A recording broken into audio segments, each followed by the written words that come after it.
Selamat pagi, selamat siang, selamat sore, selamat malam. Kapanpun teman-teman menonton video ini, kembali lagi bersama Amerta Manuabah. Salah, kembali lagi bersama Dr. Amerta Manuabah. Breaking news, salah satu murid di SD Harapan Investasi kena penipuan. Ada salah satu murid bernama Aing 89, Aing 78 po. Jadi gini ceritanya, ada salah satu murid bernama Aing 78, dia kan mau ikut di kelas akun bersama di Fin 888. Bisa cek di video yang ini ya, biar susah senang bisa ribut sama-sama. Jadi kita bisa sharing, kita juga bisa analisa tuh setiap berita yang ada tentang copy trading, tentang robot trading. Jadi ya mirip kayak supporter bola gitu. Nonton sendiri kan gak asik. Makanya kalau rame-rame bisa ada yang diajak nangis bareng kalau portofolionya merah. Bercanda.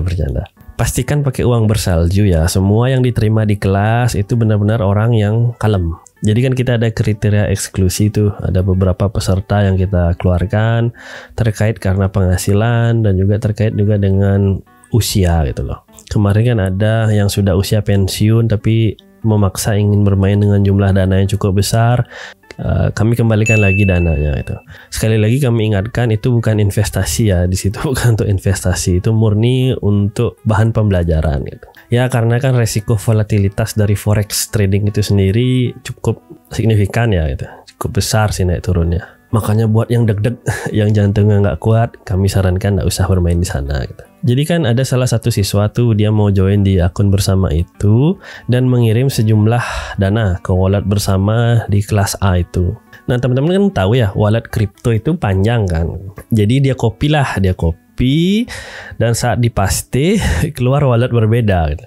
Keluar wallet yang ini teman-teman, saya tunjukin di gambar. Saya dari kecil memang ini ya penggemar komputer. Saya ingat waktu kelas 3 SD itu saya dikasih 3 PC waktu itu, PC yang sudah rusak, udah butut. Saya compile jadi satu PC yang memang bisa berfungsi dengan baik itu. Kelas 3 SD loh itu. Hobi ya berlanjut pada saat SMA sampai saya mendirikan tuh divisi khusus networking yang memang bergerak di bawah ekstrakurikuler komputer community-nya. Jadi ini divisi yang cukup nyeleneh sih saya buat waktu SMA itu. Kita membahas seputaran kasus kriminal digital gitu. Sekaligus kita praktek langsung sih waktu itu. Ya latihan hacker the face gitu. Anak SMA lah kan biar kreativitasnya.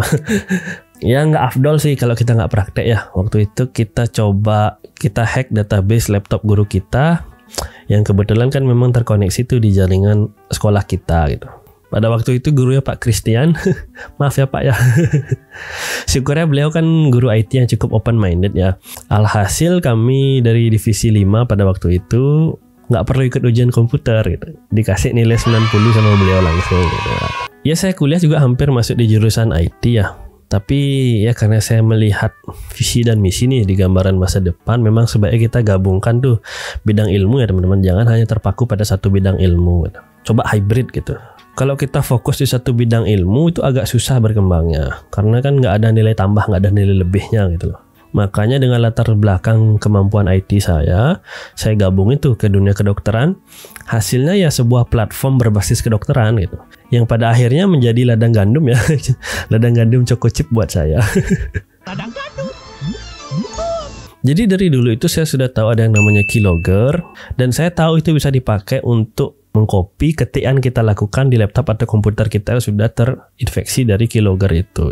Jadi pada saat kita mungkin input password itu, saat login itu, otomatis terekam gitu. Saya dari waktu itu sudah kepikiran sih, kayak saya yakin pasti akan ada yang memanfaatkan nih fungsi dari keylogger dan juga fungsi dari autocorrect waktu itu. Ya secara teoritis memang bisa digabung gitu, tapi saya nggak mempelajari lebih lanjut. Saya cukupkan sampai di sana. Nah akhirnya terjadi nih kejadian seperti ini. Itu salah satu siswa kami. Jadi tergambar jelas kayak flashback gitu. Flashback di memori saya. Ilmu-ilmu yang saya pelajari di masa lalu dulu itu gitu. Ya syukurnya si Aing nih slow sih ya. Dia santai gitu. Menurut pengakuan dia memang nggak pernah sih membuka link atau situs-situs aneh gitu. Pengakuan dia. Tapi dia memang bersabar dan merasa ini memang murni musibah gitu. Saya sudah sarankan untuk coba menghubungi pihak Indodax. Tapi ya namanya transaksi kripto ya. Banyak orang yang menggunakan karena anonim kan, susah dilacak gitu. Bukan mustahil, tapi memang susah untuk dilacak gitu. Akhirnya pihak Indodax mengatakan tidak bisa men-tracing alamat wallet tersebut gitu. Terus kita juga sempat diskusi di ruang lobi depan, ada abang kantin di sana. Beberapa siswa juga mengatakan ternyata penipuan seperti itu bukan pertama kali terjadi dengan nomor wallet yang sama, teman-teman. Kasus laporan pertama memang terjadi di India sih katanya, itu dengan wallet nomor yang sama itu gitu. Akhirnya si Aeng ini merelakan kehilangan uangnya tersebut. Terus dia melakukan install ulang, artinya dibersihkan semua komputernya, dia uninstall kemudian diinstal ulang Windows yang baru gitu. Jadi saran saya buat teman-teman yang sering nih bertransaksi digital, bukan hanya kripto loh, mau bertransaksi lewat rekening segala macam itu, hati-hati aja ya saat copy dan paste itu. Perhatikan kembali nih nomor rekening, wallet kripto yang mau kita transferin uang. Karena modus penipuan seperti ini sudah termasuk middle to high tier sih sebenarnya. Tipe-tipe low tier aja ya teman-teman ya, yang kayak papa minta pulsa.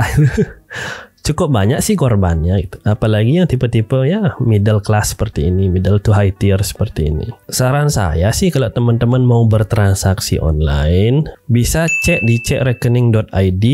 Ini situs resmi ya dari Kominfo, Kementerian Komunikasi dan Informatika Republik Indonesia, buat mengecek tuh apakah nomor rekening yang akan kita transferin uang benar-benar legit atau benar-benar aman atau enggak gitu.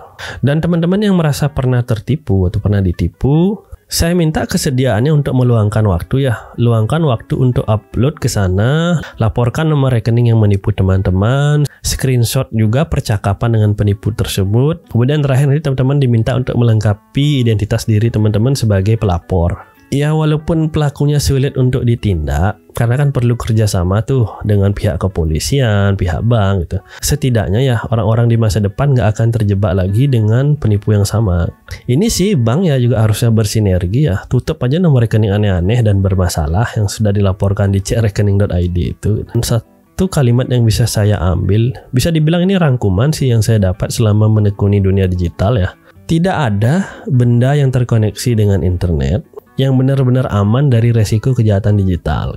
Blockchain kripto yang super aman, yang benar-benar terjamin, ternyata bisa juga ya diakalin dengan kerentanan-kerentanan seperti ini gitu loh. Yang pada akhirnya meminta agar kita sebagai pengguna untuk selalu hati-hati.